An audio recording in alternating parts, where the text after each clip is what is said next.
If we take a look at the grand cosmic timeline of history, would the events of No Rest for the Wicked be closer to us, or, say, the Roman Empire? Well, I don't know, but by the end of this video, you can be damn sure I'll have the answer. Or, at least, an answer. But Matthew, I hear specifically those of you who know my name ask, is it even possible to find the answer to such a profoundly important question? Maybe.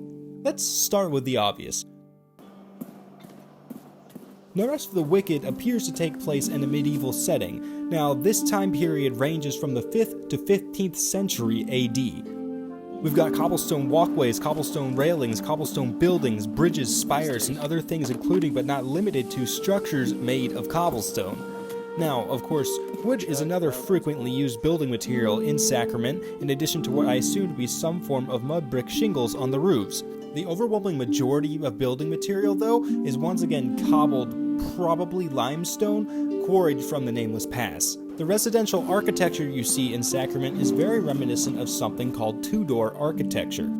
This is probably what pops into your head when you think of medieval architecture in general. It is characterized by the perpendicular arrangement of rectangular vertically oriented leaded windows framed by structural transoms and mullions and often featuring a hooded surround usually in stone or timber such as oak.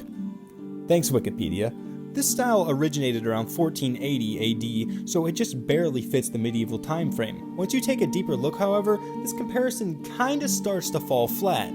Tudor architecture is once again defined by its perpendicularity. Most of the structures in Sacrament, if you haven't noticed already, are round. Now this isn't too big of a deal because they clearly have a lot in common, but it does deprive us of an exact match. Furthermore, once you dig even deeper and examine some of the buildings that would be more significant to the people of Sacrament, like the church, it becomes pretty obvious that Sacrament's architecture is decades, if not centuries, behind similar structures built during the Tudor period. Clearly, an architectural analysis will only get us so far. Luckily, my next question just popped onto the screen. How advanced is the technology in No Rest for the Wicked? Well, we've got irrigation, we've got sailing, we've got windmills and gunpowder and iron. We are now within the scope of a few hundred years, but that is still too big of a time frame. Speaking of which, mechanical clocks were invented around 1250 AD to 1300 AD. Now, as far as I know, there are no visual representations of clocks in No Rest for the Wicked. But there is evidence they exist, and you've heard it before. Time ticks ever forward. This random statement all but confirms the existence of mechanical clocks, pushing forward the timeline by 300 years. But to get even more precise, we're gonna have to rewind just a bit. Gunpowder was invented in the 9th century AD by the Tang dynasty in China. More specifically, bombs were invented around 1000 AD. And to all the trebuchet-loving guys out there, I included this bit just for you. Now, picture that scene from Ratatouille where he combines the cheese and strawberries, but replace the cheese and strawberries with a bomb and a goddamn trebuchet. The Chinese did that in 1000 AD. By 1044 AD, they had bombs called, and no, I am not making this up, the 10,000 fire-flying sand magic bomb, the Burning Heaven Fierce Fire Unstoppable Bomb, and the Thunderclap Bomb. I have no words. Now, there is a problem. The bombs in No Rest for the Wicked are handheld explosives. Luckily, the Hulongjing has me covered. The Hulongjing is a guide to gunpowder-based weaponry developed from 1280 to 1350 AD.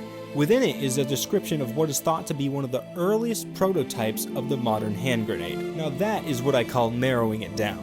But we can do even better.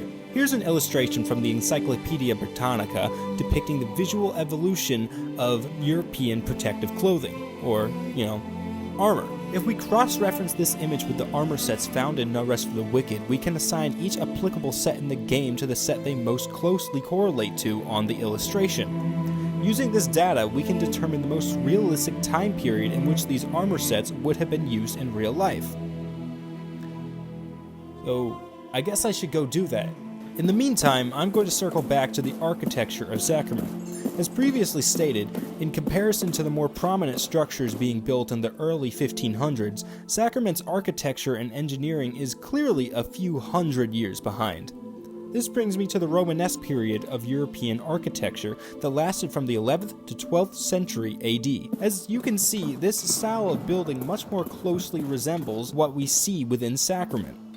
These structures are much more rounded in nature, and even the roofing bears a stark resemblance.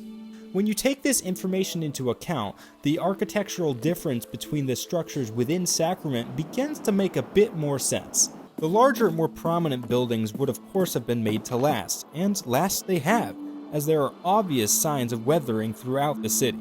The residential buildings, which were probably constructed by engineers of lower stature, are of course much younger than the rookery and church.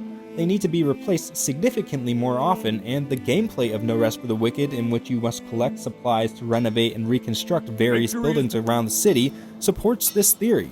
And of course, this more frequent rebuilding is what causes these buildings to have a more modern aesthetic. So where does that leave us in terms of the time period of this architecture? Well, since the Tudor style, which the residential buildings are loosely based on, originated in 1480, and these centuries-old Romanesque were built around 1100 AD, a reasonable date would be around 1350 AD to 1400 AD. Now, that's a pretty good time frame for this to take place, but I think we can do even better. And one last time, I'm going to ask you to circle back. And this time, back to the armor. And well folks, it was a long journey, but we finally have an answer. After compiling all valid armor sets and cross-referencing that data with everything else we've covered in this video, I have determined not just the decade, not just the year, but the season in which No Rest for the Wicked takes place. The summer of 1387 AD. Thanks for watching.